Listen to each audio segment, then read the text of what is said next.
Hi, I'm sorry if you can hear some drilling in the background. I just moved to a new place.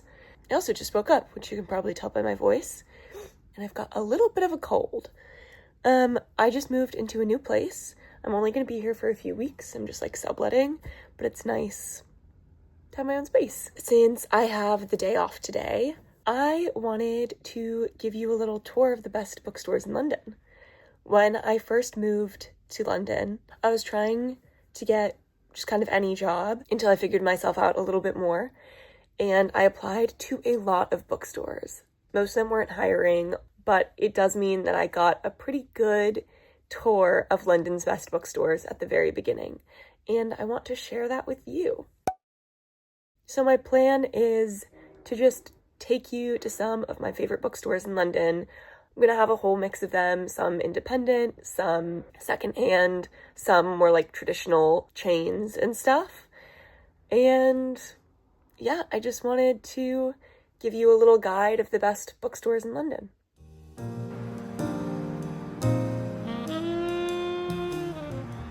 So we're starting out strong. This is Ink 84, and obviously all of these are some of my favorites, but this one is top 3 of the list for sure. Their front section is mostly fiction, and then as you go further back, there are a few other genres. There's a cute little section on the way out to the garden that's more children's books, and then also some bookish gifts. And then just across from that is the nonfiction section. That's where they have their nature and travel writing. They also have history, politics, economics, all the good stuff that you want when it comes to a nonfiction section. I love that there's a nature section. Any bookstore with a nature writing section automatically goes higher up on my list. It is kind of the perfect size, in my opinion, especially if you're a little short on time. My favorite thing about this bookstore is the curation. I always find so many books that I've never heard of and I'm so interested in. I swear it feels like they curate it just to my taste.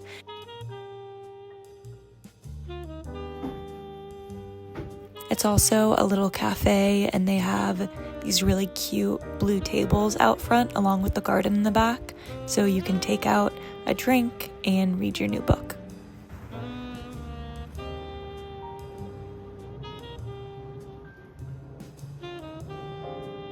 The first few bookstores are all in Finsbury. They're all within about a 2-3 minute walk of each other, which is really nice.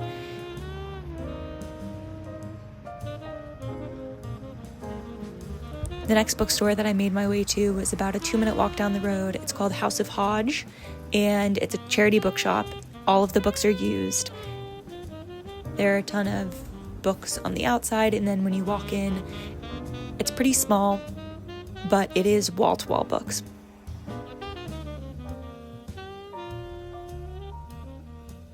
Again, a lot of different sections here. They have popular 21st century fiction, and then they have the rest of the fiction organized by author's last name.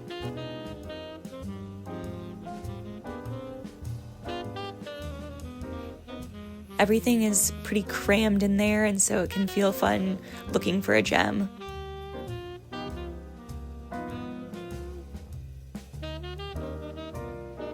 Just a few doors down is BookBar, which is a really cool bookstore/cafe, and at night it's a wine bar.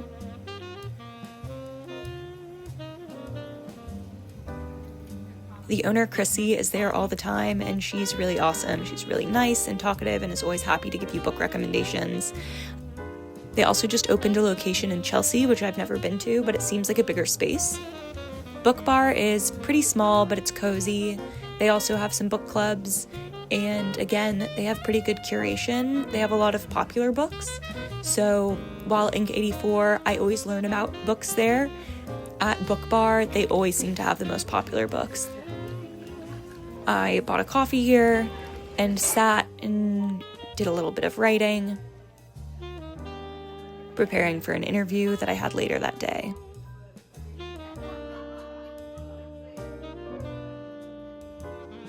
As you go downstairs, it's the section where you can work on your computers. Upstairs, you can't use your computer, but downstairs there are plugs and tables if you do want to work on your computers. It's not my favorite place to do work, quite honestly. I don't love being in a spot with no windows, but they have this really cool rec wall where anyone can write some recommendations. So it's like community sourced book recommendations, which I like. And then down here is the more nonfiction stuff, sections on art, film, psychology, and then they have a bunch of excess books, which I love seeing them just lined up against the wall.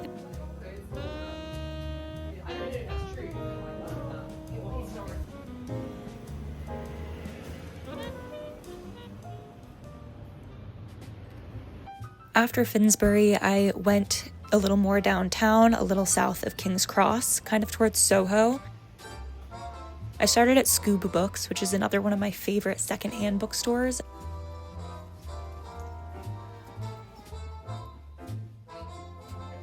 It's enormous downstairs in this basement, and they have just so many different sections.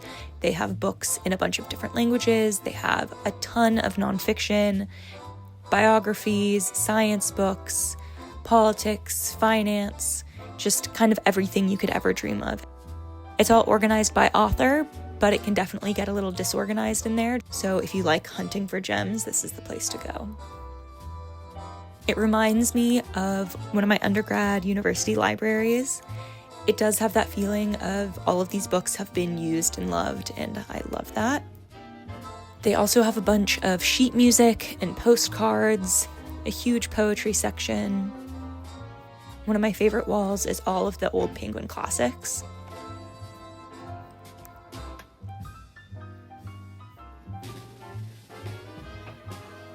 Then as you go kind of behind where the register is, this is where you get into the more nonfiction stuff, religion and spirituality, the more anthropological stuff, I would say. And then there are a bunch of comic books and graphic novels as well.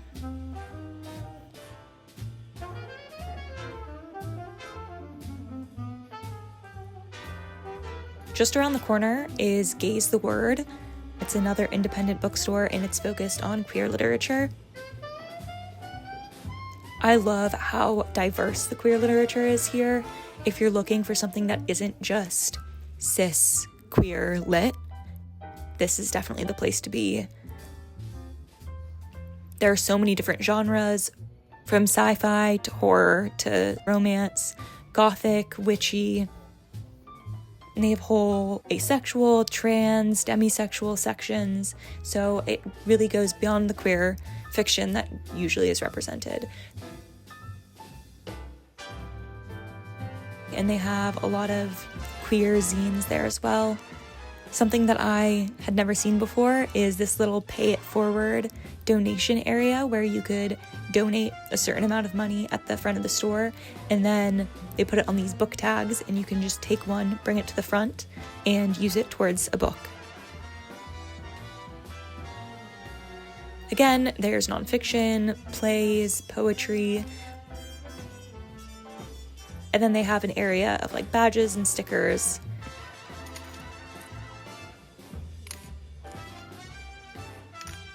They also had a section in the corner with community activities and events.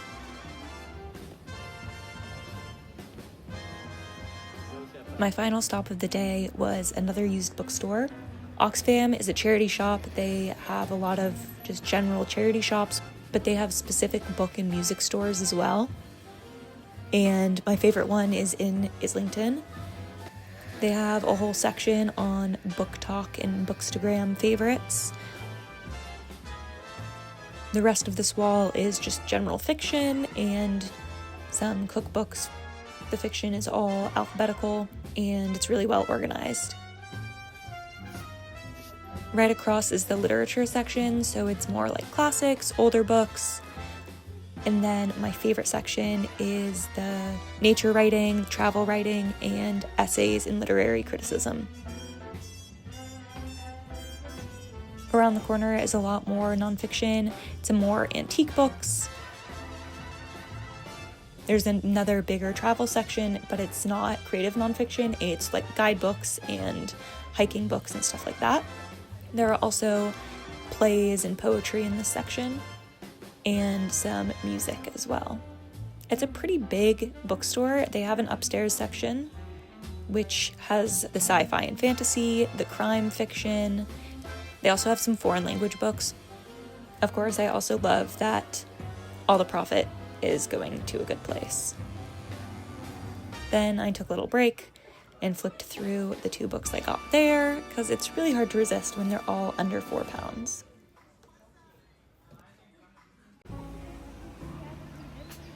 The next day, I went to the most famous bookstore on this list. It's called Daunt Books. It's in Marylebone, and it's well known not only because it's beautiful, but because they have a room where all the books are organized not by genre, but by country. So in the front is just the regular fiction books, a lot of popular books, and a few other genres. This is also where a lot of the fantasy is. Obviously, most fantasy takes place in fictional worlds, so it's hard to categorize it by country. And then you go through the passageway to the books arranged by country. On the second floor, it's mostly UK specific, so on this left side, it's all by UK, London, and then different counties. And then across the way, it's more creative nonfiction, so nature, music, and then books about writing and stuff. And on the ground floor of this section is where everything is organized by country or region. And it's a mix of genres here. There's a lot of fiction, but then there's also guidebooks, nonfiction, history. And in the middle, they have a cute little bookish gift section.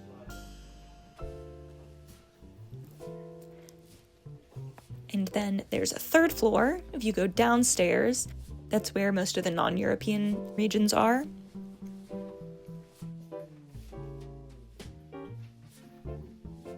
And then a big travel writing section.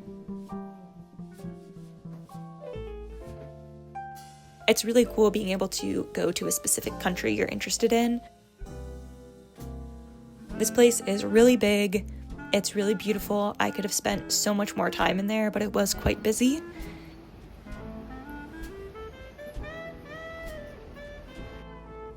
From there, I took the bus and I went to another of my top 3 favorite bookstores, Words on the Water.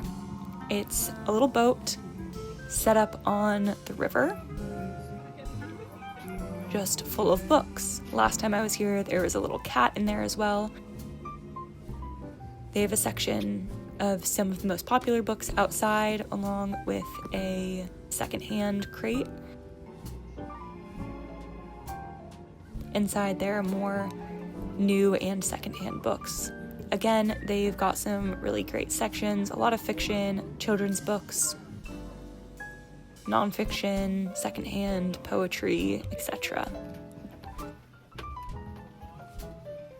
There's also a cute little space in the back that you can sit and read the books that you decide to pick up. My favorite thing about this bookshop in particular is just the vibes and the decoration.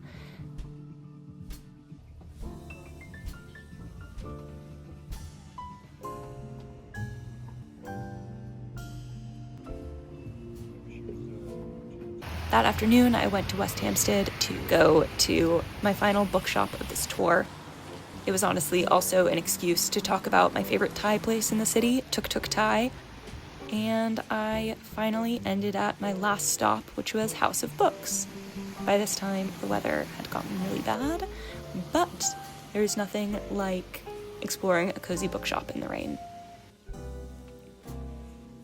So House of Books is just a classic indie bookstore. All of the sections that you would want. They've got some really beautiful editions of some classics. And a travel and nature writing section, which we all know is my favorite section. I saw this book when I was in Gloucester, and I was really interested in buying it. Again, it tempted me here, but I did not give in. And then they had some worry stones, which I really love. My mom got me one of these. And they are just these really smooth stones with the perfect indent for your thumb, so you can just rub them when you're feeling anxious. I also liked all of these little blank notebooks. So this is the little children's section in the back. And they have a little stationery section as well.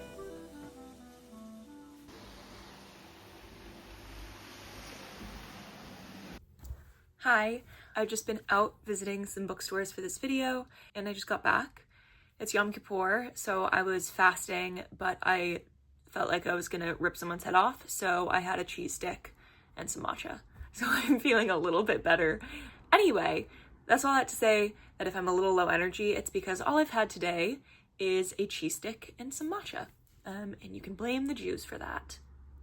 Over the last 2 days, I've been going around to some of my favorite bookstores in London to show you them and just give you a little tour of what I think, in my humble opinion, are the best bookstores in London, at least in this area. Honestly, they're all north of the river, so that's my bias there. I live north of the river. I don't want to have to travel south, quite honestly. As one does when they're going into bookstores, I did end up buying a few books. I was really telling myself that I wasn't going to do that because I'm in a little bit of a transition period right now. When am I not? I'm basically going back to the US for like a month or two. Unclear. No idea what I'm doing. But basically I am gonna be like storing some stuff at a friend's house and traveling quite a lot in the next few months. So what I've been trying to do is read my books and then either give them to friends or put them in free little libraries or something. But instead, I've been finishing books and moving them out of my collection and then just getting more books. So I only got 3, which I think is pretty good for the fact that I've gone into like 6 or 7 different bookstores in the last 2 days. But I wanted to show them to you. Also, I want to show you the stickers on my water bottle because I just got a new water bottle. And of course, I then had to get new stickers. And my friend Natasha, who is one of the few people who watches these and who I talk to books about, commented on them, so I thought I would give a little tour.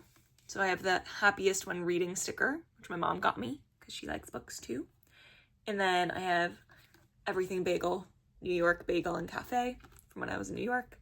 I have my boobs sticker, self-explanatory.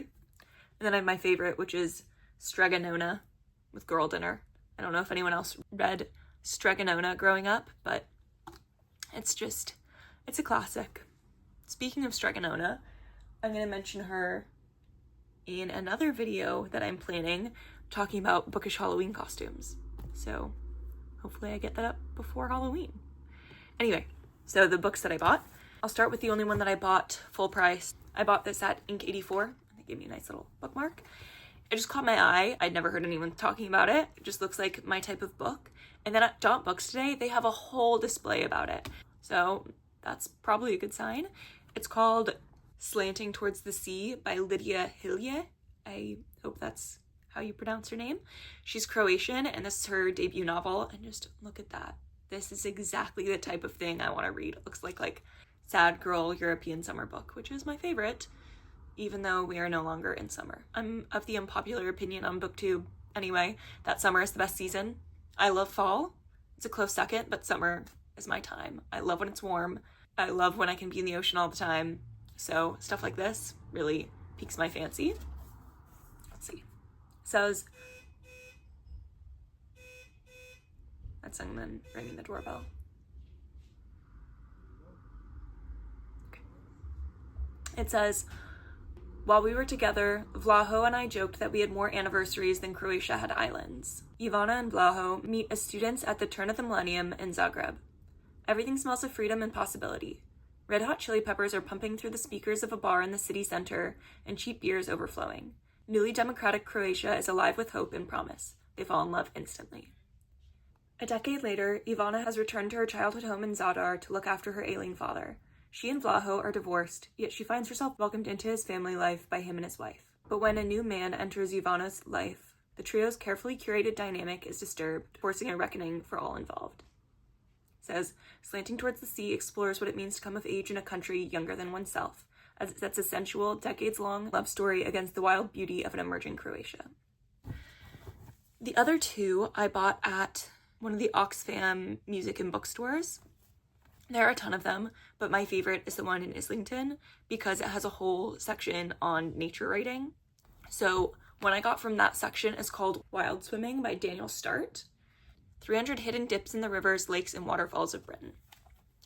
And I want to swim around the UK a little bit more. So hopefully I'll find some good spots in this. Again, not very good for the season, you know. I assume this will be better for the summer, but whatever. And the last thing I got was Burial Rites by Hannah Kent. And I heard about this years ago, maybe from Books and Lala, but I remember being really intrigued by the premise of this, and then I've just never picked it up. So I saw it at Oxfam for £4 and thought, this must be the time. So, Northern Iceland, 1829. A woman condemned to death for murdering her lover, a family forced to take her in, a priest tasked with absolving her. But all is not as it seems, and time is running out. Winter is coming, and with it, the execution date. Only she can know the truth. This is Agnes's story. I don't know if this is based on a true story, but if it is, that's cool. It just seems really interesting. It seems thrilling and a little claustrophobic because she's stuck in the same place, and it just sounds good. So those are the 3 books I picked up on my tour of my favorite bookstores in London. I hope you got some ideas about where to go if you live in London or if you ever visit. Thanks for joining me on this little trip to all my favorite bookstores, and I'll see you next time.